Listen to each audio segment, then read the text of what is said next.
میں مبلغ بنوں سنتوں کا، خوب چرچا کروں سنتوں کا، ہو کرم بحر خاک مدینہ۔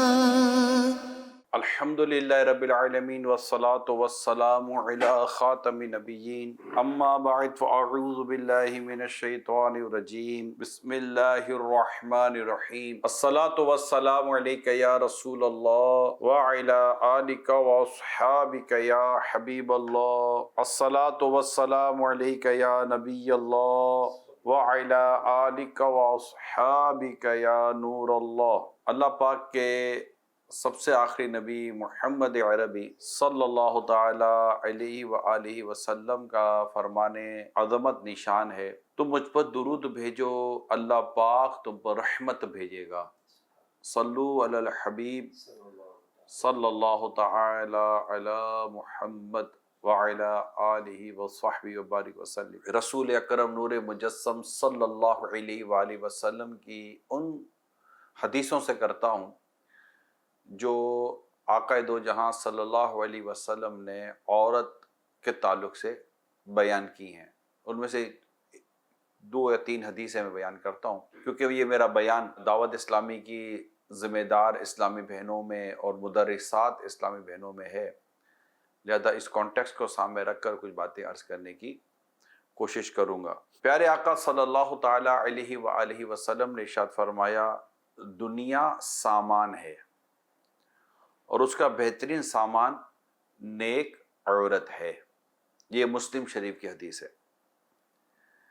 ایک اور فرمان مصطفیٰ صلی اللہ علیہ وآلہ وسلم ہے، پرہیزگاری کے بعد مومن کے لیے نیک بیوی سے بہتر کوئی چیز نہیں۔ جب اسے حکم کرتا ہے تو وہ اطاعت کرتی ہے، اگر اسے دیکھے تو خوش کر دے، اور اس پر قسم کھا بیٹھے تو قسم سچی کر دے، اور کہیں کو چلا جائے تو اپنے نفس اور شوہر کے مال میں بھلائی کرے، یعنی خیانت اور ضائع نہ کرے۔ یہ دوسری حدیث تھی۔ تیسری حدیث، پیارے آقا صلی اللہ علیہ وآلہ وسلم نے کچھ یوں ارشاد فرمایا، 3 چیزیں آدمی کی نیک بختی سے ہیں۔ نمبر 1 نیک بیوی، نمبر 2 اچھا مکان، یعنی اس کے 2 معنی ہیں۔ اچھا مکان، اس سے ایک معنی تو یہ ہے کہ مکان وسیع ہو، یعنی تنگ نہ ہو، کشادہ ہو، یا اس سے یہ مراد بھی لی گئی ہے کہ اس کا پڑوسی اچھے ہوں۔ اور نمبر 3 جو 3 چیزیں آدمی کی نیک بختی سے ہیں، ایک نیک بیوی، اچھا مکان، اور تیسری اچھی سواری۔ یہ انسان کی نیک بختی سے اس کو بیان کیا گیا۔ اب جو میں نے آپ کے سامنے حدیثیں بیان کی ہیں، اس کی کچھ ایکسپلینیشن جو شارحین نے لکھی ہیں وہ بیان کرنے کی کوشش کرتا ہوں۔ یعنی کہ انسان، یہ جو دنیا کا سامان ہے، کہ انسان اسے برت کر چھوڑ جاتا ہے، یعنی اسے استعمال کرتا ہے، اس کو چھوڑ جاتا ہے۔ صوفیہ کرام فرماتے ہیں، اگر دنیا دین سے مل جائے تو لا زوال، یعنی ختم نہ ہونے والی دولت ہے۔ کیا فرمایا؟ اگر دنیا دین سے مل جائے، قطرے کو 1000 خطرے ہیں، دریا سے مل جائے تو روانی اور طغیانی سب کچھ اس میں آ جاتی ہے۔ یعنی قطرہ اگر الگ ہو تو ڈر و خوف میں رہے گا، لیکن وہی قطرہ اگر دریا میں شامل ہو جائے تو اس کا وہ خطرات ختم ہو جاتے ہیں۔ دنیا کا بہترین سامان نیک عورت ہے، کیونکہ نیک بیوی مرد کو نیک بنا دیتی ہے، وہ اخروی نعمتوں سے ہے۔ امیر المومنین حضرت مولا علی شیر خدا کرم اللہ تعالی وجہ الکریم نے ربنا آتنا فی الدنیا حسنہ کی تفسیر میں فرمایا کہ خدایا ہم کو دنیا میں نیک بیوی دے، آخرت میں اعلیٰ حور عطا فرما، اور آگ یعنی خراب بیوی کے عذاب سے بچا۔ یعنی تمام جو باتیں ہوئیں، ایک عورت حور کا ذکر ہے، لیکن نیک عورت، نیک بیوی کے تعلق سے یہاں پر بیان کیا گیا۔ کہتے جیسے اچھی بیوی خدا کی رحمت ہے، ایسے ہی بری بیوی خدا کا عذاب۔ علامہ محمد بن علان شافعی رحمۃ اللہ تعالی فرماتے، حدیث پاک میں ہے، عورت شوہر کے لیے بہترین سامان ہے، یہ اس وقت ہے جب شوہر بیوی کو دیکھے تو اسے خوش کر دے، جب حکم دے تو اطاعت کرے، اور شوہر گھر میں نہ ہو تو بیوی اس کے مال اور اپنے نفس کی حفاظت کرے۔ علامہ ملا علی قاری رحمۃ اللہ تعالیٰ علیہ فرماتے ہیں دنیا سامان ہے، یعنی دنیا تھوڑا سامان ہے جس کا نفع عین قریب ختم ہونے والا ہے۔ دنیا کا بہترین سامان نیک عورت ہے، یعنی دنیا کا وہ تمام سامان کہ جس سے نفع اٹھایا جائے ان میں سب سے بہتر نیک عورت ہے، کیونکہ نیک عورت امور آخرت پر مددگار ہوتی ہے۔ مجھے پردے میں رہ کر سننے والی اسلام بہنوں، میں چونکہ آڈیو ویڈیو لنک پر ہوں، اور اللہ کرے کہ آپ جہاں بھی ہیں بیان سننے میں کامیاب ہو رہی ہوں، میں نے کچھ حدیثیں بیان کی، ظاہر وہ یہ حدیثیں عورت ہی سے متعلق تھیں جو نبی پاک صلی اللہ علیہ وسلم نے بیان فرمائی ہیں، اور چونکہ اجتماع میں اسلامی بہنیں شامل ہیں تو میں نے وہ ارشادات مصطفیٰ کریم صلی اللہ علیہ وسلم جو خاص عورت سے تعلق ہے، یوں تو اگر ہم صرف نبی پاک صلی اللہ علیہ وآلہ وسلم کی وہ حدیثیں جمع کریں جس کا تعلق صرف عورت سے ہے، خاتون سے ہے، خواتین سے ہے، تو وہ خود ایک رسالہ ہے، خود ایک کتاب ہے عورت کے تعلق سے جو نبی پاک صلی اللہ علیہ وسلم نے فرمایا۔ تو اس کی ایک اپنی امپورٹنس بھی ہے اور فوائد نقصان بھی بیان ہوتے ہیں۔ اب نیک عورت بننا، یہ سمجھیے کہ اس کی پذیرائی ہے، اس کی خوبی ہے، اس کی حوصلہ افزائی ہے کہ نیک عورت ہو۔ مرد کے لیے بھی وہ نعمت ہے، گھر کے لیے وہ نعمت ہے، میں کہتا ہوں آپ غور کریں تو معاشرے کے لیے وہ نعمت ہے ایک نیک عورت، کیونکہ وہ کہتے ہیں نا کہ وہ بچہ جو ہوتا ہے اس کے پاس، وہ بچے کو زمانے کے لیے بڑا کرتی ہے، یعنی وہ اسے ایک اچھا انسان بناتی ہے، اس کے کردار کو سنوارتی ہے۔ آپ کے سامنے ہوتا ہے کہ جب کوئی بچہ ایک اعلیٰ تربیت کا حامل ہوتا ہے اور اس کا کردار بڑا خوبصورت ہوتا ہے تو لوگ اس کے اصل میں اس کے ماں باپ کی تعریف کر رہے ہوتے ہیں، یار کیا تربیت کی ہے، یہ آپ کو بھی اندازہ ہوگا۔ اور جب بچہ اس طرح کی شرارت کرتا ہے تو کوئی کہے یا نہ کہے ماں باپ خود ہی کہہ دیتے ہیں سدھر جا ورنہ لوگ ہمیں برا کہیں گے۔ حالانکہ بسا اوقات ماں باپ نے تربیت کرنے میں کوئی سچ کسی کمی نہیں رکھی ہوتی، لیکن بعض اوقات ماحول اور صحبت بھی بچے کو بگاڑ دیتی ہے۔ لیکن یہ بھی ہے کہ اب چھوٹا سا بچہ ہوتا ہے، اگزامپل لے لیں آپ، اب چھوٹے سے بچے کی کوئی صحبت نہیں ہوتی، لیکن اس کا پہننا، اوڑھنا، نہانا، دھونا، صاف صفائی ستھرائی، اس کے وقت پر چیزیں کرنا، ایک ڈسپلن کا عادی ہونا، ابھی وہ کسی صحبت پہ نہیں گیا، اب اس کی صحبت صرف اس کی والد، اس کے بالخصوص کی ماں ہے یا اس کے والد ہے، تو وہاں پر آپ ایک بچے کو دیکھیں گے تو وہ بڑا ڈسپلن بچہ ہوتا ہے، کھانے میں، پینے میں، کھانے میں بھی بڑی مطلب کہ وہ نپوت اللہ اس کا انداز ہوتا ہے، پہننے اوڑھنے میں بھی آپ کو بڑا صاف ستھرا نیٹ اینڈ کلین وہ بچہ ہوتا ہے، چیزیں اپنی جگہ رکھتا ہے، اپنی جگہ سے اٹھاتا ہے، اور کافی وہ کیئر کرتا ہے بچہ، تو ڈیفینیٹلی آپ وہاں کیا کہیں گے؟ یہی کہیں گے کہ یار، اور اسپیشلی اس کی امی کی تربیت، ایون کہ باپ بھی کہتا ہے یار جو بھی ہے اس کی امی نے اس کی بڑی اچھی تربیت کی ہے، کیونکہ صبح دوپہر شام رات تو وہ ماں کے پاس ہے، تو اچھا پھر وہیں پر اس کی نماز ہے، وہیں پر اس کی عبادت ہے، وہیں پر اس کی نیکی ہے، وہیں پر اس کا بولنے کا انداز ہے، وہ آپ سے بات کرے گا، بڑوں کے آگے بدتمیزی نہیں کرے گا، بڑوں کی بات نہیں کاٹے گا، تو آپ خود کہیں گے یار بڑا تمیز والا بچہ ہے، رائٹ؟ اب یہ تعریف ہو کس کی رہی ہے؟ بیسیکلی یہ تعریف اس کی ماں کی ہو رہی ہے، بنیادی طور پر دیکھا جائے، کہیں کہیں والد صاحب کی تربیت بھی بڑی میٹر کرتی ہے، اور ڈیفینیٹلی کرتی ہے، اس پہ کوئی دو رائے نہیں ہے، لیکن میں پہلے بھی بیان کرتا آیا ہوں کہ چونکہ بیان میرا اسلامی بہنوں میں جب ہوتا ہے تو میں اسلامی بہنوں سے اسلامی بہنوں کی بات کروں گا، تو ہمیں کیا ہونا ہے، ہمیں کیسا ہونا ہے؟ تو نیک عورت چاہے وہ میرڈ ہو یا ان میرڈ ہو، مگر نیک عورت کی فضیلت ہے، نیک عورت کی تعریف ہے کہ جو دنیا کا جو متاع ہے اس میں نیک عورت کو فرمایا گیا، ایک نیک عورت ہے۔ پھر اگر وہ شادی شدہ ہے تو پھر یہ کہ جب اس کا شوہر اسے دیکھے تو اسے خوش کر دے، اس کا شوہر اسے حکم دے تو اس کی اطاعت کرے، لوگوں سے باتیں ہوتی ہیں، ملاقاتیں ہوتی ہیں، اور جو کس کو کہتے ہیں کہ برننگ ایشوز جو ہیں سوسائٹی کے، جب میں وہ ڈسکس کرتا ہوں اب کی لوگ ملنے والوں کے ساتھ، تو مجھے جو اس طرح کا جو فیڈ بیک ہے وہ میں آپ کے ساتھ شیئر کرتا ہوں۔ فیڈ بیک یہی ہے کہ چونکہ میڈیا اور ایجوکیشن نے بے باکی کا ایک جیسے کہ سمجھے کہ وہ طوفان کھڑا کیا ہوا ہے، اور اس میں عورت کو جیسے کہ بے باک کرنا، عورت کو جرت والی کرنا، عورت کو بے حیا کرنا، عورت کو دین اور اسلام کی جو اس کو جو تعلیمات ہے عورت کو، اگر وہ حدیثیں پڑھے تو اس کے سامنے ہر چیز آ جائے گی، اس کے سامنے حیا آ جائے گی، اس کے سامنے پردہ آ جائے گا۔ اگر کوئی مسلمان عورت بے پردگی کرتی ہے اور اسے کوئی کہتا ہے کہ اس کی کیا ضرورت ہے، تو اس کو چاہیے کہ وہ قرآن و حدیث کی طرف جائے، وہ اپنے اسلام و دین کی طرف جائے، اور وہاں جا کے چیک کرے، وہ وہاں جا کے دیکھے کہ میرا اسلام، میرا دین مجھے کیا کہتا ہے، کیونکہ اسلام و دین کی تو واضح تعلیم قرآن میں موجود ہے نا، یا ایھا الذین آمنوا ادخلوا فی السلم کافہ، اے ایمان والو اسلام میں پورے کے پورے داخل ہو جائے۔ تو جو ایک مسلمان عورت ہے، اس مسلمان عورت کو اپنے کردار کو، اپنے پورے وجود کو کس طرح رکھنا ہے، اس کی تعلیم اور اس کی تربیت قرآن و حدیث میں موجود ہے۔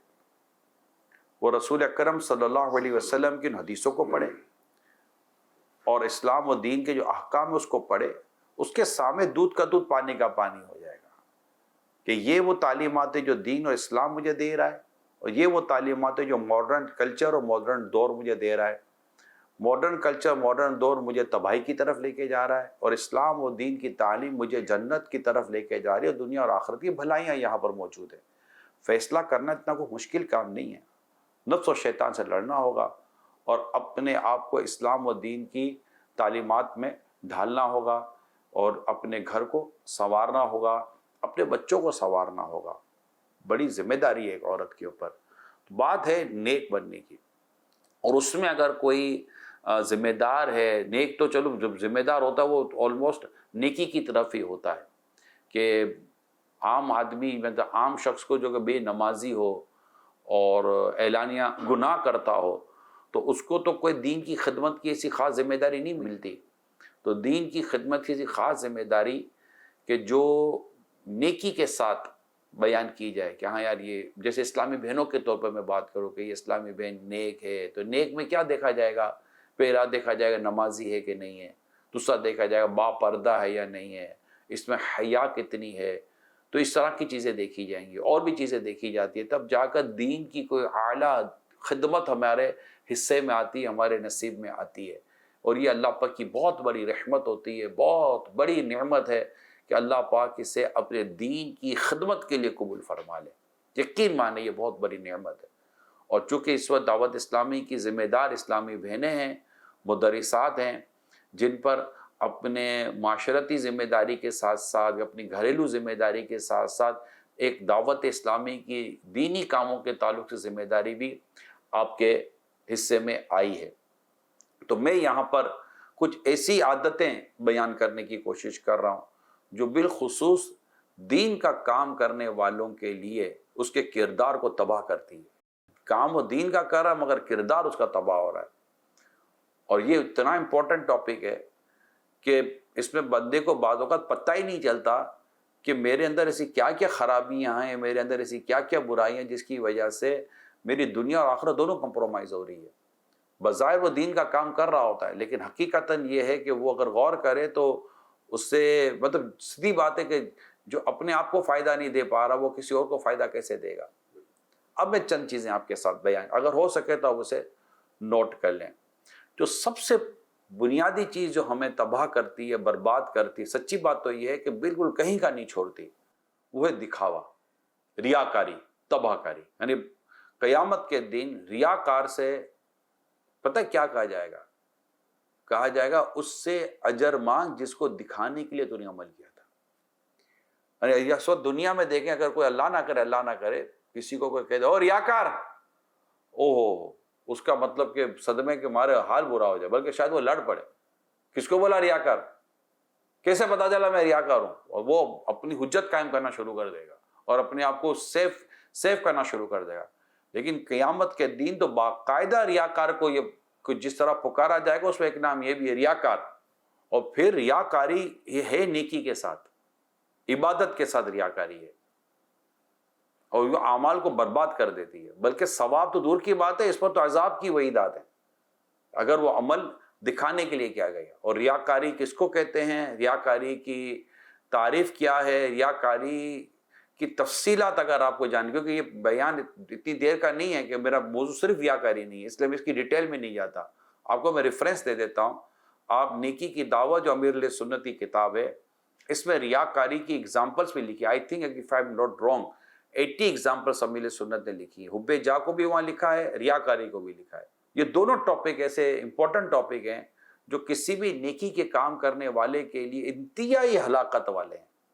اور امیر علیہ سنت اللہ ان کا سایہ دراز فرمائے، آپ فرماتے ہیں کہ ریاکاری کا جو مین انٹرنس ہے وہ حب جا ہے، یعنی شہرت کی طلب، لوگ مجھے جانے، لوگ مجھے پہچانے. پھر حب جا کے ساتھ ساتھ حب مدح، یعنی لوگ میری تعریف کریں.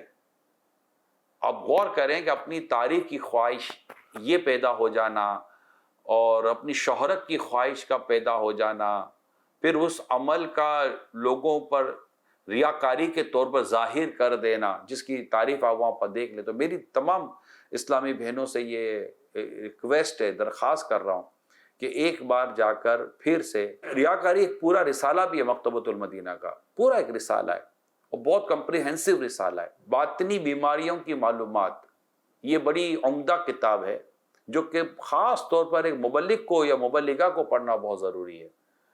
تو اس کو دیکھ لیں، اس میں ریاکاری کا بیان موجود ہے. اور جو میں نے نیکی کی دعوت کتاب بیان کی اس میں امیر سنت نے بھی ریاکاری، پھر اس کی ماشاءاللہ وضاحتیں بھی ہیں کہ یہ ریاکاری کب ہوگا، ریاکاری کب نہیں ہوگا. ہر عمل جو بظاہر ریاکاری کا نظر آئے وہ ریاکاری ہے بھی کہ نہیں ہے، اور پھر کسی کو ریاکار کہنا اس کے تعلق سے بھی اس میں ہمیں کافی باتیں سمجھائی گئی ہیں. لیکن ان شارٹ یہ کہ جو چیز ہمارے کردار کو، اچھا یہ بھی بتا دوں کہ ریاکاری یہ انسان کی امیج کو برباد کر دیتی ہے. ان لوگوں میں بیسیکلی جو ریاکاری دکھاوے کے لیے جو عمل کر رہا ہوتا ہے نا، یہ نیچرلی ہے کہ اس کی جو وقعت ہے نا وہ دل میں اترتی نہیں ہے. سچائی چھپ نہیں سکتی بناوٹ کے اصولوں سے، خوشبو آ نہیں سکتی کبھی کاغذ کے پھولوں سے. آپ دیکھیں مطلب ایک بعض اوقات ہم اپنے آپ کو حسن ظن کی طرف لائیں گے، لیکن کبھی کبھی جیسے ایسا لگتا ہے حسن ظن کو پکارا تو حسن ظن بھی رسپانس نہیں کر رہا ہوتا. اب اس میں یہی ہے کہ بندہ اپنی نیکیوں کو یوں چھپائے جیسے اپنے گناہوں کو چھپاتا ہے، اور حسب ضرورت حسب حال کوئی چیز بیان کرنے کی ہو تو وہ اس کو بیان کرنے کی کوشش کرے. ہمارے یہاں جو خصوصی مدنی مذاکرہ ہوتا ہے، مدنی مذاکرہ ایک تو عمومی ہوتا ہے جو مدنی چینل پر آپ دیکھتی ہیں، اللہ کرے کہ اس کو مستقل مزاجی کے ساتھ آپ دیکھیں اور کبھی بھی اس کو ڈراپ نہ کریں، کبھی ڈراپ نہ کریں، نیور. اور اب تو الحمدللہ ہر ہفتے مدنی مذاکرے ہم نے یاد مکہ مدینہ بھی رکھا ہے، تو اس میں کافی عشق و محبت اور مکہ مدینے کی محبت اور مکہ مدینے کی ذوق اور مکہ مدینے کی باتیں، واہ کیا بات ہے مدینے کی، جینے کا لطف دوبالا ہو جاتا ہے. تو وہ دیکھے تو اس میں امیر سنت اس موضوع کو بھی لے لیتے ہیں، اور بعض اوقات یہاں تک بیان کرتے ہیں کہ اگر کوئی اپنے پیر کے آگے بھی اپنی نیکیاں یا اپنی عبادت بیان کرتا ہے اس کو بھی غور کرنا. اگر وہ پیر کے دل میں بھی اپنی اہمیت بٹھانا چاہتا ہے اور اپنی تعریف لانا چاہتا ہے، اس یا کوئی اور جو ریاکاری کی تعریف کے تحت جو الفاظ لکھے گئے ہیں اگر ان میں سے کسی چیز کا وہ مطلوب ہے تو پھر وہاں بھی اس کی بچت تھوڑی ہو جائے گی. احتیاط کی ضرورت ہے. تو میں چونکہ میرے پاس پوائنٹس کافی ہیں تو میں چاہوں گا کہ اس کو میں تھوڑا سا اسپیڈلی آپ کو میں لے کر چلوں. تو یہ بہت ضروری ہے، خود کو ریاکاری سے بچانا بہت ضروری ہے اور حب جا سے بچانا بہت ضروری ہے. یقین مانے تباہی کر دیتی ہے، یہ ہمارے اعمال میں تباہی کر دیتی ہے، ہمارے اعمال میں دین کو تباہ و برباد کر دینے والی چیزیں ہیں، اخلاق و کردار کو تباہ و برباد کر دینے والی چیزیں ہیں، اور کردار کو کہیں کا نہیں چھوڑتی عادت ہے. دوسری بات، تکبر و خود پسندی. اب جب آپ کوئی کام کرنے کے لیے جائیں یا کوئی ذمہ داری بڑی ہو جاتی ہے، آپ کے کچھ ماتحت آ جاتے ہیں کام کے لیے، تو وہاں پر سم ٹائم یا کوئی علم بڑھ کر آ جائے، علم زیادہ، کوئی علم کے ساتھ تکبر بھی جڑا ہوتا ہے. علم کی جو کہتے ہیں نا کہ وہ جو ہلاکتیں ہیں، جو غیر نافع چیزیں جو علم کی طرف منسوب کی جاتی ہے کہ یہ ایک علم نافع ہے اور وہ ہے جو علم جس میں نفع نہیں ہے. تو جو علم نافع ہوگا وہ تکبر سے بری ہوگا، تکبر وہاں نہیں ہوگا، عاجزی ہوگی، انکساری ہوگی. اب جتنا زیادہ بڑا منصب، جتنی بڑی زیادہ ذمہ داری، جتنا زیادہ علم اتنی ہی زیادہ عاجزی، اتنی ہی زیادہ تواضع، اتنی ہی زیادہ انکسار مزاجی یہ بنتی ہے۔ اور اگر اس کے اگینسٹ خدا نہ خواستہ تکبر آ جاتا ہے، غرور آ جاتا ہے کہ خود کو بہتر سمجھنا، دوسرے کو گھٹیا سمجھنا، یا دوسرے کو گھٹیا سمجھنا خود کو بہتر سمجھنا، یا پھر اس کا ایک اور ٹاپک میں لے رہا ہوں خود پسندی، یعنی اپنی رہے، میں نے جو کہہ دیا میں نے کہہ دیا، یعنی خود پسندی، عجوب کہ میں جو کہہ دیا وہ کہہ دیا، ختم ہو گئی بات۔ یہاں تک میں نے پڑھا ہے کہ کوئی کسی کو مشورہ دے اور اس کا مشورہ نہ مانا جائے، اور اس کا نہ ماننا اس کو برا لگ جائے، تو یہ بھی تکبر کی علامت میں سے۔ اب جب کہنا یہی ہے کہ میرا ناقص مشورہ، میرا ناقص رائے، تو اس پر جم جانا کیسا؟ بات کہیں نکل جائیں یا دوسروں کو گھٹیا نہ سمجھیں۔ مطلب میں کتاب میں پڑھ رہا تھا بزرگ کے تعلق سے، وہ بڑی پیاری بات ارشاد فرما رہے تھے۔ وہ فرماتے ہیں کہ عاجزی یہ ہے کہ جب تو گھر سے نکلے تو ہر نظر آنے والا مسلمان تجھے خود سے بہتر نظر آئے، اس کو عاجزی کہا گیا۔ اللہ کرے کہ ہمیں عاجزی کی نعمت نصیب ہو جائے، اور ہم اپنی بات کو ہی درست ثابت کرنے پر نہ تلے رہے۔ میں نے کہہ دیا نا یار میری بات درست ہے، کہتے ہیں یہ اس طرح کی جو نالج، اس طرح کی جو معلومات، اس طرح کا جو علم ہوتا ہے نا، یہ اصل میں زہر بن جاتا ہے انسان کی زندگی میں، جو اسے کھا جاتا ہے، اسے تباہ کر دیتا ہے۔ یہ بالخصوص بڑوں میں یہ نحوست آ جاتی ہے، یہ نحوست ہے کہ اپنی ہی بات منوانا، اپنی ہی بات کو سمجھنا کہ میں ہی صحیح ہوں، I am always right. How can you always right? It's not possible. ہم انسان ہیں، ہم سے سوچنے میں، بولنے میں، رائے میں غلطی۔ پھر مشاورت کیا ہے؟ پھر مشاورت کے کیا معنی ہو جاتے ہیں؟ مشاورت 10، 8، 2، 4 ذہنوں کے اجتماع، اس سوچ کو مشاورت کہیں گے نا، کہ میں نے آپ سے کوئی بات کی تو یہ مجھے جو جواب دیں گے، یہ تو نہیں سوچیں گے کہ یار عمران کیا سننا چاہتا ہے۔ نہیں، عمران نہیں سنی، اس کام کو کرنے کا بہتر طریقہ جو آپ کے دماغ میں آ رہا ہے وہ بتا دیں۔ میں کیا سننا چاہتا ہوں یہ میٹر نہیں، جو میں چاہتا ہوں وہ تو میں بول چکا۔ آپ اپنی رائے دیں، وہ اپنی رائے دیں گے، یہ اپنی رائے دیں گے، 6 اپنی رائے جمع کریں گے، ساتھ میں اس کی رائے، اس میں جو بیسٹ ہوگا یا اکثریت کے بارے میں جو فیصلہ اس کی طرف جایا جائے گا نا۔ اب اس میں یہ کہ میں نے جو کہہ دیا، مائی شپ مائی آرڈر والا تو ایک معاملہ تو نہیں ہے نا۔ تو تکبر اور خود پسندی، ان دونوں کو ہم احیاء العلوم میں پڑھ سکتے ہیں، اور ان دونوں کو باطنی بیماریوں کی معلومات میں بھی پڑھ سکتے ہیں۔ میں آپ کو ریفرنس دیتا چلا جا رہا ہوں، کیونکہ ظاہر بیان میں ہر چیز میں ڈیٹیل ہے، ہر چیز میں ڈیٹیل ہے۔ تکبر خود ایک رسالہ مقدمۃ المدینہ نے شائع ہے، اس کا نام بھی تکبر ہے۔ عجب و خود پسندی کو اس کی زیادہ گہرائی میں اگر آپ کو پڑھنے کا ذوق بنتا ہے تو آپ منہاج العابدین پڑھیں۔ امام غزالی رحمۃ اللہ تعالیٰ علیہ نے جو گھاٹیاں لکھی ہیں، جو عبادت کے راستے میں آنے والی جو رکاوٹیں آتی ہیں وہ لکھی ہیں، اور پھر آگے جانے میں جو رکاوٹیں آتی ہیں وہ جو لکھی ہیں، ان میں آگے جا کر امام غزالی علیہ الرحمٰن نے جس چیز کو لکھا ہے وہ عجب ہے، خود پسندی ہے، اس کی کتنی تباہ کاری ہے، ذرا اس کو جا کر وہاں پڑھیں۔ مگر اس کے لیے نا میں بار بار آپ کو مطالعے کے لیے کتابوں کا ریفرنس دے رہا ہوں۔ اب اللہ کرے کہ ہم مطالعہ کرنے والے، یعنی جس کو کچھ کرنا ہے، اگر وہ مطالعہ نہیں کرے گا وہ آگے کہاں سے بڑھے گا؟ آپ یہ دیکھیے کہ کیا روزانہ آپ کا مطالعہ ہے، روزانہ آپ کی اسٹڈی ہے، پورا دن گزر گیا، ٹھیک ہے آپ نے مدنی مشورے کیے یا آپ نے دیگر چیزیں کی، یا آپ نے چلو بیان کے لیے مطالعہ کیا، مطالعہ وہ بھی بہت فائدہ مند ہوتا ہے، نو ڈاؤٹ، اس مطالعے میں بھی کوئی اتنا بڑا پرابلم نہیں ہے کہ جو مطالعہ آپ کہیں گے یہ مطالعہ ہم کر رہے ہیں۔ لیکن ظاہری بات ہے وہ مطالعہ کرنا یہ ایک اپنی ذات کے لیے مطالعہ کرنا ہوتا ہے، اور ایک مطالعہ بیان کے لیے کرنا ہوتا ہے۔ تو جو بیان مطالعہ کرنے کے تعلق سے جو میں آپ کو عرض کر رہا ہوں، وہ روزانہ کچھ نہ کچھ مطالعہ کریں۔ قرآن کریم کی تفسیر روزانہ پڑھنے کا میں آپ سب کو مشورہ دوں۔ جتنی ذمہ دار اسلامی بہنیں مجھے سن رہی ہیں، اور جتنی مدرسات سن رہی ہیں، یا یہ پیغام اگر آپ جو موجود ہے وہ غائب تک پہنچا دیں، میری ریکویسٹ ہے آپ سب سے، پلیز ریکویسٹ کر رہا ہوں، جب تک قرآن نہ پڑھیں گھر سے نہ نکلیں، یا جب تک قرآن پڑھ نہ لیں سو نہ جائیں۔ پورے دن میں کم از کم ایک بار اپنے ذاتی تلاوت کے لیے، یہ نہیں کہ میں مدرسہ ہوں تو میں قرآن پڑھوں۔ امیر سنت کی بڑی پیاری بات ہے، کوئی تو ایسا عمل ہو جو اللہ کے لیے ہو۔ بعض اعمال ایسے ہوتے ہیں جن کے ہمیں اجارے ملتے ہیں، یا جن کی ہمیں کوئی نہ کوئی قیمت مل جاتی ہے، کوئی نہ کوئی اس کی پرائس ہو جاتی ہے، لیکن میرا ہر عمل بس تیرے واسطے ہو. جیسے امامت کے طور پر کہتے ہیں نا کہ جس نے امامت کی اجرت لی اس کو امامت کا ثواب نہیں ملا، کیونکہ امامت تو وہ بیچ چکا. اعلیٰ حضرت رحمۃ اللہ تعالیٰ علیہ کے حوالے سے امیر سنت نے متعدد مرتبہ یہ بیان کیا ہے. تو اب ہمارا عمل اللہ پاک کے لیے ان معنوں کر بھی ہو، یہ نہیں ہے کہ جو اجارہ لیتا ہے وہ اللہ کے لیے نہیں کر پاتا، لیکن صرف اس لیے کرنا کہ مجھے پیسے ملیں گے، اس پہ غور کرنا چاہیے. اور یہ خود کردار کو برباد کر دینے والی عادت ہے. اس میں بعض اوقات حرص آ جاتی ہے، لالچ آ جاتی ہے، اس میں خودداری کا بعض اوقات خون ہو جاتا ہے.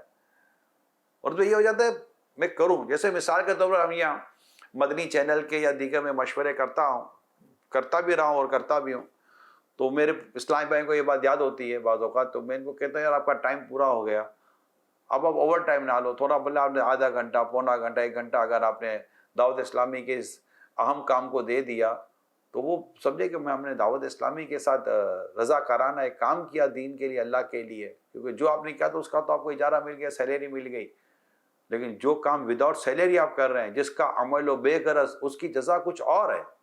اس طرف بھی اگر توجہ ہو جائے نا تو یقین مانے زندگی کا کیا خوبصورت لطف آ جاتا ہے.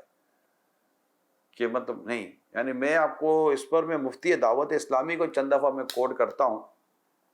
مفتی چونکہ ذمہ دار اسلامی بہنیں جمع زیادہ تھا، کیا خوبصورت بات. مفتی دعوت اسلامی، اللہ ان کو غریق رحمت کرے، ان کی قبر پر کروڑ رحمت نازل فرمائے، کروٹ کروٹ جنت کی بہاریں اللہ ان کا مقدر کرے. حافظ تھے، عالم تھے، مفتی تھے، قادری تھے، عطاری تھے، حنفی تھے، رضوی تھے، سرکار دو جہاں صلی اللہ علیہ وسلم کے میں تو کہتا عاشق صادق تھے، ولی صفت انسان تھے. اللہ، یہ جامعۃ المدینہ میں استاد بھی تھے اور دارالفتہ اہل سنت میں بھی تھے، اور بھی ان کی ذمہ داریاں تھیں. تو جیسے سالانہ الاؤنس انکریمنٹ وغیرہ جو ہوتا ہے نا وہ ان کے ساتھ ہوا تھا. تو مجھے انہوں نے کال کی کہ مجھے آپ سے ملنا ہے. کہا میں گھر آ رہا ہوں. میں گھر آ جائیں بھائی، آپ کیسے منع کرے تھے، نیک آدمی گھر آئے تو اچھی بات ہے. تو رکن شورا تھے، تو انہوں نے کہا آپ سے ضروری بات کریں. جی فرمائیے. کہ یہ انکریمنٹ لگے ہیں اور سیلریاں بڑھی ہیں اور میری سیلری اتنی ہو گئی. اب میں کہا ان کا گزارا نہیں ہو رہا ہوگا، تو میں کہا بھائی آپ کو کتنی سیلری کرنی ہے، آپ کیا سوچ کر آئے مجھے بتائیے. بڑی عجیب بات کی. میں سیلری بڑھانے نہیں آیا، اصل میں جو انکریمنٹ لگا ہے مجھے اس کی ضرورت نہیں ہے، میرا گزارا ہو جائے. مجھے صدیق اکبر رضی اللہ تعالیٰ عنہ یاد آ گئے، جو ان کی زوجہ حلوہ بناتی تھی یا جو بھی چیز بناتی تھی. تو آپ نے ارشاد فرمایا کہ یہ کہاں سے بناتے؟ کہا جو آپ کو وظیفہ ملتا ہے بیت المال سے، اس سے کچھ بچا کر میں یہ حلوہ یا جو بھی چیز تھی تیار کر لیتے. تو آپ نے فرمایا مجھے اتنا زائد ملتا ہے کہ یہ چیز بن جاتی ہے. تو آپ نے وہ بھی کٹوتی کرا دی تھی. ہاں یہ بھی بتا دو کہ صدیق اکبر جو کہ مسلمانوں کے پہلے خلیفہ ہیں رضی اللہ تعالیٰ عنہ، ان کی سیرت کا یہ پہلو بھی ہے کہ جب ان کا گھر بڑا ہوا، کنبہ بڑا ہوا، افراد بڑھ گئے، تو انہوں نے یہ بھی کہا تھا کہ میرے افراد بڑھ گئے ہیں لہٰذا میرا وظیفہ بڑھا دیا جائے. یہ سب چیز دونوں تقوی سے خالی نہیں، وہ بھی تقویٰ تھا، یہ بھی تقویٰ تھا. کیونکہ ان کو تو قرآن کہتا ہے کہ سب سے بڑے متقی، آقا کی امت میں سب سے بڑے متقی صدیق اکبر ہے. یعنی میری ان بات کا کوئی نیگیٹو نہ لے، اس لیے میں نے بیلنس کے لیے دونوں باتیں بیان کی ہیں. لیکن غور مجھے کرنا ہے. مفتی دعوت اسلامی مفتی فاروق عطاری علیہ رحمان نے جب یہ بات کی، میں تو سچی بات ہے میں تو ہکا بکا رہ گیا. یہ پہلا ہی کیس تھا. اچھا سچی بتا، یہ آخری کیس ہے، ابھی تک کا آخری کیس ہے. یہ پہلا کیس تھا، اس سے پہلے کوئی ایسا آیا نہیں، اور ان کے اس کیس کے بعد ان کے بعد کوئی آیا نہیں ہے کہ یہ ہے. تو اب دیکھیں یہ بھی ایک کمال کی سوچ تھی نا کہ مجھے اچھا پھر ایسا نہیں تھا کہ یہ مطلب یہ ہر چیز کے لیے لیتے تھے، نہیں، یہ تو رکن شورا تھے، ایک طرح سے وقف تھے، مگر ان کی زندگی کا انداز کچھ اور تھا. میں نے آپ کو مثال بھی اس امیر سنت کے مرید کی دی ہے کہ 41 month after 41 month his death جب ان کی قبر کھلتی ہے تو ان کا جسم سلامت نظر آتا ہے. میں نے آپ کو مثال اس شخصیت کی دی ہے، عام مثال نہیں دی، اور وہ ہم نے لائیو کیا ہے مدنی چینل پر. میں نے خود لائیو کیا ہے. جن کو یاد ہوگا ان کو یاد ہوگا، ان کی بات یاد رہ گئی. تو اس طرح اگر اب یہ کہ خودداری، مجھے پتہ ہے کہ خودداری کیا تھی، کیا خوددار شخصیت تھی. مجال ہے کسی سے کوئی بات 1 روپے کی بات کر لیں بڑے قناعت پسند اسلامی بھائی تھے. یعنی میں اپنے لیے تو کہہ سکتا ہوں کہ مریدوں میں نے امیر سنت کا ان سے بہتر مرید میری نظر سے گزرا نہیں ہے. اور میری نظر سے نہ گزرنا یہ نہیں کہ کوئی ہے نہیں، میرا واسطہ کتنوں سے ہے. لیکن ایک مثال دے رہا ہوں میں آپ کو، بڑی کمال کی شخصیت ہے، حافظ بھی عمدہ قسم کا، قرآن روزانہ کی سوچو، روز کی ایک منزل پڑھنے والا، روز کی ایک منزل. مدرسات اسلامی بہنیں بھی ہیں، نہ جانے وہ کتنا قرآن پڑھتی ہیں. ایک تو مدرسے کے لیے پڑھنا ہے، ایک تو اللہ کے لیے الگ پڑھنا ہے، گھر جا کر الگ پڑھنا ہے. بات چلی تھی روزانہ قرآن پڑھنے کے تعلق سے، تو روزانہ قرآن پڑھیں، اس کو کھولیں. صراط الجنان کو میں مشورہ دوں گا، صراط الجنان لیں. تعلیم القرآن جو دعوت اسلامی کا ہے وہ لیں، 2 جلدوں میں پورا قرآن ترجمے کے ساتھ. تو پورا قرآن تو پڑھ لینا ایک بار. مطالعے کی عادت ہے، مطالعے کی بات چلی تھی. مطالعے سے پھر میں قرآن کی تلاوت اور قرآن کے پڑھنے اور قرآن کے سمجھنے کی طرف میں لایا، اور پھر یہ ساری باتیں چلتی رہیں جو میں نے ابھی آپ سے درخواستیں کی ہیں. اب آپ بتائیے کہ جو اس طرح کی طبیعت کی اسلامی بہن ہو، یا اس طرح کی تربیت کا اسلامی بھائی ہو، نماز پابندی سے پڑھنے والا، اپنی حیا اور اپنے کردار کی یوں حفاظت کرنے والا، خوددار، تواضع، منکسر المزاج، اپنی نیکیوں کو چھپانے والا. آپ بتائیے یار، آپ بتائیے کون ہوگا جس کے دل میں اس کی محبت پیدا نہ ہو؟ کون ہو جو اس کے واسطے دعا نہ کرے، یا اللہ اس کے واسطے بخش دے. تو یوں اللہ کرے جو میں عرض کر رہا ہوں آپ اس کو نوٹ کرتی رہیں. ایک اور بات جو کردار کو بڑی برباد کرتی ہے وہ ہے قول و فعل کا تضاد. جیسے قرآن میں آیا ہے لما تقولون ما لا تفعلون، وہ بات کیوں کہتے ہو جو کرتے نہیں. تو اللہ کرے کہ ہم اس پر بھی کاربند رہیں اور وہ بات نہ ہی کریں. یعنی وہ جو جس کو کہتے ہیں نا علم و قول و فعل کا تضاد جس کو کہتے ہیں، کہ مبلغ کو باعمل ہونا چاہیے. علامہ احمد ساوی رحمۃ اللہ تعالی علیہ فرماتے ہیں جو شخص اپنے رب کے حکم کو پورا کرے اور اس کی منع کردہ چیزوں سے اجتناب کرے، بچے، اور نیک اعمال کے ساتھ متصف ہو کر لوگوں کو اللہ تعالیٰ کی طرف بلائے تو اس کی بات مانی جائے گی اور اس کا کلام دلوں میں اثر بھی کرے گا.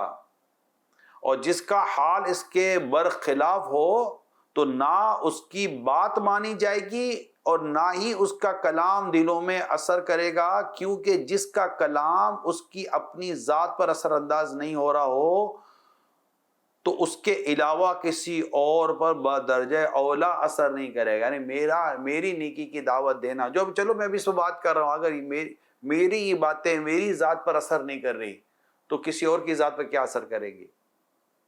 تو یہ باعمل ہونے کے تعلق سے یہاں بڑی یہ عمدہ بات کی گئی ہے.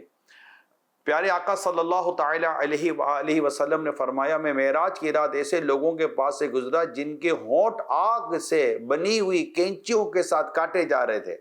میں نے کہا جبریل یہ کون لوگ ہیں؟ انہوں نے عرض کی یہ آپ کی امت میں سے وہ لوگ ہیں جو خطیب یعنی عالم، واعظ، بیان کرنے والے اور شاعر، یہ اس کے بریکٹ میں لکھا ہے، یہ تھے.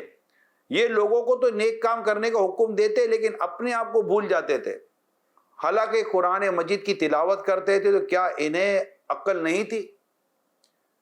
اب یہ اور اس طرح اور بھی روایتیں، یہ بھی آپ کو نیکی کی دعوت و کتابیں وہاں مل جائیں گی. تو قول و فعل کے تضاد سے بچنا، اس کے لیے یہ ہوتا ہے کہ ہم خود کو باعمل بناتے ہیں، نیک بناتے ہیں، اپنے آپ کو عبادت کی طرف لاتے ہیں، اپنے ظاہری و باطن دونوں کو سنوارتے ہیں. تب ایک مبلغ کی بات کا اثر ہوتا ہے اور لوگ اس کے قریب آتے ہیں، اس کی بات سنتے ہیں اور مانتے ہیں. الحمدللہ. اسی طرح کچھ چیزیں اور ہیں جو کردار کو برباد کرتی ہیں. مثال کے طور پر کسی کی کامیابی اور ترقی آپ کے اندر اگر جلن پیدا کرتی ہے اور آپ کا موڈ خراب کر دیتی ہے، غور کریں کہیں آپ کو اس سے حسد تو نہیں ہے، کوئی پروفیشنل جیلیسی تو نہیں ہو گئی ہے. نہیں میرے اندر ایسا نہیں ہے. ٹھنڈی ہو جاؤ, ٹھنڈے دل سے غور کرو. آخر اس کی ترقی نے, اس کے عروج نے, اس کی کامیابی نے آپ کا موڈ خراب کیوں کیا؟ آپ کو کیا پرابلم ہے اس سے؟ مجھے کوئی پرابلم نہیں ہے, موڈ کیوں خراب ہوا؟ اس کی برائی کیوں کر رہی ہو؟ میں تو کچھ نہیں کر رہی, دل میں کیوں بات آ رہی ہے؟ دل اس کی کامیابی پر خوش کیوں نہیں ہے؟ خفا کیوں ہے؟ غصہ کیوں آ رہا ہے؟ کیوں دل کر رہا ہے یہ غلط ہو گیا ہے؟ اب آپ بولو گی تو آپ کو تو لوگ برا بھلا کہیں گے, بول نہیں رہی آپ. اندر اندر اندر اندر یا تو حسد ہے یا بغض ہے یا کینہ ہے, کیا پرابلم کیا ہے آپ کو؟ اور بحث تو ایسی پھر مطلب جرأت آ جاتی ہے کہ پھر اس کے بارے میں بندہ الٹی سیدھی بات, اچھا یہ شروع میں تو نہیں کرے گا, آہستہ آہستہ آہستہ, میں تو پہلے کہتا تھا یا میں تو پہلے کہتی تھی کہ یہ نہیں ہے صحیح. اچھا پھر وہ باتیں کرنی کہ جس کا نہ ہاتھ ہے نہ پاؤں ہے. میں آپ کو ایک جملہ دے دیتا ہوں, یہ جو ہم کہتے ہیں نا میں نے سنا ہے, مہربانی کر کے اس کو نکال دے اپنی ڈکشنری سے, کیونکہ کسی شخص کے جھوٹا ہونے کے لیے اتنا ہی کافی کہ سنی سنائی بات آگے کر دے. یار سنا ہے, دیکھو بھائی میں کنفرم نہیں کرتا, ہاں صحیح بات ہے, اور بڑے نیک بن رہے ہو یار آپ. ایک تو کسی کے اوپر کیچڑ اچھال رہے ہو, کسی کی کردار کشی کر رہے ہو, کسی کے بارے میں نیگیٹو کامنٹ دے رہے ہو, خود کو اتنا صاف ستھرا اور نیک بھی صاف. دیکھو بھائی میں نہیں بول رہا, میں سنا ہے. آپ کو ضرورت کیا تھی سنی سنائی بات آگے بیان کرنے کی؟ آپ کو حدیث یاد نہ آئی؟ آپ کو اللہ سے ڈر نہیں لگتا کسی کے بارے میں بات کرتے ہوئے؟ میں آپ کو حدیث سناتا ہوں. اللہ پاک کے پیارے حبیب صلی اللہ تعالی علیہ وآلہ وسلم فرماتے ہیں, جو کسی مسلمان کو ذلیل کرنے کی غرض سے اس پر الزام عائد کرے تو اللہ پاک جہنم کے پل پر اسے روک لے گا یہاں تک کہ اپنے کہنے کے مطابق عذاب پالے. ایک اور حدیث سنیے, جو کسی مسلمان پر ایسی چیز کا الزام لگائے جس کے بارے میں وہ خود بھی جانتا نہ ہو تو اللہ پاک اسے جہنم کے ایک مقام ردغۃ الخبال میں اس وقت تک رکھے گا جب تک اپنے الزام کے مطابق عذاب نہ پالے. اب یہاں پر آپ کو نہیں لگتا کہ سیف سائڈ یہی ہے کہ سنا ہے اس کو آپ آگے پیچھے کر دیں؟ سوشل میڈیا کوئی ریلیونٹ یا کوئی اتھینٹیکیٹ ذریعہ نہیں ہے, بلکہ اگر کوئی شخص بھی کوئی میں نے سنا, اچھا خود آپ کے اپنے, اچھا ایک تو کانوں نے بھی عجیب و غریب سنا ہوتا ہے. فار ایگزامپل ریلیونٹ پرسن نے آپ کو سنایا ہے, کیا ایسا ہے؟ تب بھی اس سے بھی آپ نے کوئی شرعی ثبوت اس سے بھی نہیں مانگا تھا. اور کوئی آ کر مثال کے طور پر آپ کے بارے میں کوئی بات کر دیتا ہے کہ فلاں ایسی ہے اور وہ اس کی بات مان لیتا تو آپ کو اچھا لگے گا؟ آپ اس کو کہیں گے نہیں کم از کم مجھ سے تو کنفرم کر دے کہ میں ایسی ہوں یا نہیں ہوں. آپ نے میرے بارے میں ایک رائے کیسے قائم کر لی؟ یار مجھے کسی نے کہا تھا, تو آپ کو اس کی بات پہ یقین کیسے ہو گیا کہ اسلام و دین کی بنیادی باتیں اب نہ پڑھی ہیں آپ نے؟ یا آپ اپنے بارے میں سوچ رہی ہوں گی جو کہہ رہا ہوں. تو مومن وہ جو اپنے لیے پسند کرتا ہے اپنے بھائی کے لیے وہی پسند کرتا ہے. پھر اس کی غیبتوں میں پڑ جانا, پھر اس کی ٹو میں پڑ جانا, پھر اس کے اوپر جھوٹے الزام لگانا, پھر اس کے بارے میں بدگمانیاں کرنا. اب سوچے تو صحیح, سورہ حجرات کی طرف جائیں, مذاق اڑانا منع کر دیا گیا. جو ہم یہ مذاق مسخری جو قرآن کریم میں جس کو منع کیا گیا ہے, اس کو عورت کا ذکر الگ سے کیا گیا, سورہ حجرات کا کہہ رہا ہوں میں. پھر وہاں پر برے القاب سے پکارنا, ولا تنابزوا بالالقاب, باقاعدہ ارشاد فرمایا. پھر اس کے بعد فرمایا بدگمانی سے بچنے کا فرمایا. پھر ولا تجسسوا فرمایا. پھر فرمایا ولا یغتب, غیبت نہ کرو.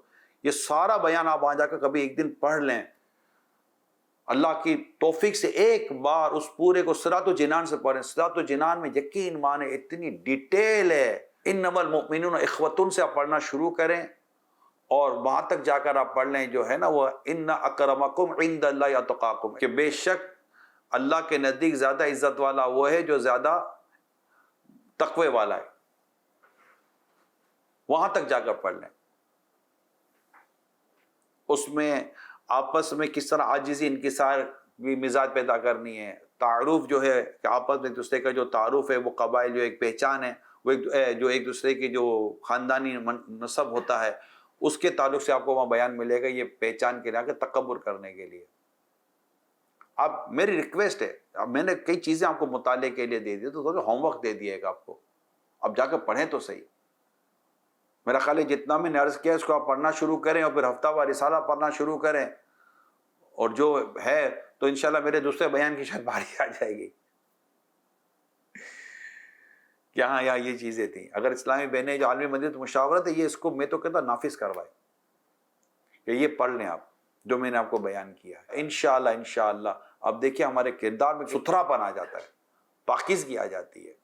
اور یہ اس طرح یہ سب کردار برباد کر دینے والے. کوئی جو کسی کے پاس بیٹھے ہو جب دیکھو غیبت کرے تو کیا ایک سلیم الطبع ایک اچھا اور نیک انسان کیا اس کو پسند کرے گا؟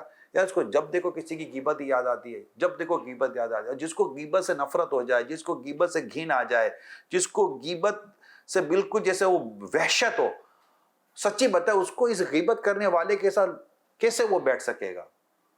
یار جب دیکھو کسی کے بارے میں بدگمانی کر, جب دیکھو کسی کے بارے میں برا, جب دیکھو کسی کی چگلی, جب دیکھو کسی کی یہ. اللہ کی پناہ, یعنی انسان کوفت ہوتی ہے ایسی شخصیت سے, کوفت ہوتی ہے. جی ہاں, ایسے مطلب وحشت ہوتی ہے. اور جب اس کے آنے کی اطلاع ہو تو جیسے گھبراہٹ چڑھ جاتی ہے کہ یا اللہ بنے گا کیا, یہ نہ اپنی نیکیاں رہنے دے گا نہ میری نیکیاں رہنے دے گا. یعنی یہ کتنا گندا اور غلیظ قسم کا کردار ہے جس کا بھی ہے, کہ جس کو غیبت کیے بغیر, بدگمانی کیے بغیر, چگلی کیے بغیر, کسی کی برائی کیے بغیر, جس کی روح کو تسکین نہیں ہو رہی ہے. کیسا عجیب و غریب و گندا کردار ہے یہ.